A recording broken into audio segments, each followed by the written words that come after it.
আমাদের কর্মপ্রার্থী বন্ধুদের জন্য একটি অত্যন্ত সুখবর রয়েছে। আমাদের রাজ্য সরকার অর্থাৎ ত্রিপুরা সরকার কিন্তু পিএসসি পরীক্ষার মাধ্যমে ইতিমধ্যেই অ্যাসিস্ট্যান্ট টেকনিক্যাল অফিসার পদে নিয়োগের জন্য দরখাস্ত জমা নেওয়া শুরু করেছে এবং এক্ষেত্রে শূন্যপদ রয়েছে মোট 220টি।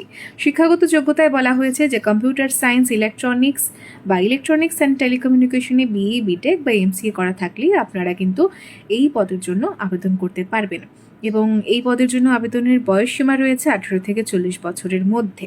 অনলাইনে দরখাস্ত করতে পারবেন। অনলাইনে দরখাস্ত করার শেষ তারিখ রয়েছে আগামী 5 জুন 2026 বিকেল 5:30 পর্যন্ত আপনারা অনলাইনে আবেদন করতে পারবেন। নিয়োগ প্রক্রিয়ার অংশ হিসাবে একটি লিখিত পরীক্ষা অনুষ্ঠিত হবে, যার বিস্তারিত তথ্য আপনারা পরবর্তীতে কল লেটারে পেয়ে যাবেন। এবং এই আবেদনের জন্য যে আবেদন ফি রয়েছে, অসংরক্ষিত প্রার্থীদের জন্য 350 টাকা, তপশিলি জাতি, তপশিলি উপজাতি, গরিবী রেখার নিচে বসবাসকারী যারা রয়েছেন বা দিব্যাঙ্গ প্রার্থী যারা রয়েছেন তাদের জন্য 250 টাকা।